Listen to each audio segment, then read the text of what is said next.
Hello everyone, আশা কৰো সকলো ভালে আছে। আজি আপোনালোকলৈ ফুলমুনত কৰিব পৰা কিছুমান ৰিচুৱেলছ আনিছো। ফুলমুনত আপোনালোকে কি কৰিব পাৰে নিজৰ যিমান ক্ৰিষ্টেল আছে, ক্ৰিষ্টেল ব্ৰেচলেট হওক, পেণ্ডেণ্ট হওক, ট্ৰি হওক বা ষ্ট'ন হওক, এই সকলোবোৰ আপোনালোকে চাৰ্জিং কৰিব পাৰে। চাৰ্জিং কৰাৰ আগত আপোনালোকে ক্লিনজিং কৰি ল'ব। ক্লিনজিং কৰি আপোনালোকে প্ৰায় 3-4 ঘণ্টা সময়ৰ কাৰণে ফুলমুনত ৰাখিব লাগে। যদি বৰষুণ দি থাকে আপোনালোকে খিৰিকীৰ ওচৰতে ৰাখিব পাৰে।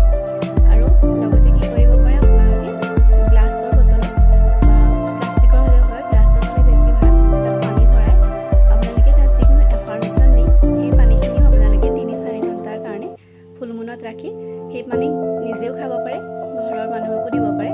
আৰু লগতে সেই পানীখিনি আপোনালোকে ফিল্টাৰত মিক্স কৰি বহুত দিনলৈকে খাই থাকিব পাৰে, নেক্সট পূৰ্ণিমালৈকে। আৰু লগতে কি কৰিব পাৰে আপোনালোকে ক্ষীৰ বনাই ফুলমুনত দিব পাৰে।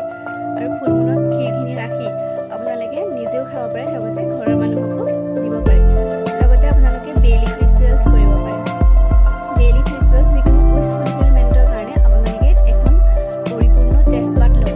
তেজপাতত আপোনালোকে গ্ৰীণ কালাৰ পেনেৰে নিজৰ উইচ এটা ৱৰ্ডত লিখিব, যেনে হেল্থ হওক, মনি, কনচিভ এনেকৈ লিখিব।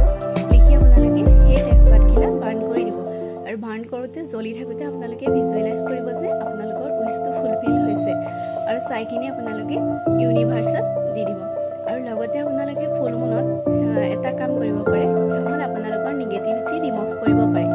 যদি আপোনালোকৰ কিবা ব্লকেজেছ আছে, সেই ব্লকেজেছখিনি আপোনালোকে এই ফুলমুনৰ দিনাখন আপোনালোকে নিগেটিভিটি ৰিমুভ কৰিব পাৰে।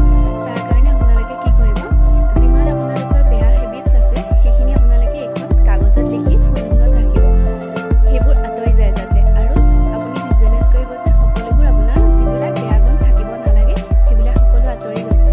আৰু তাৰপাছত সেই কাগজখন আপুনি বাৰ্ণ কৰি দিব। এনেকৈ কৰি চাব, প্ৰত্যেক এভৰি ফুলমুনতে আপোনালোকে এইখিনি কাম কৰি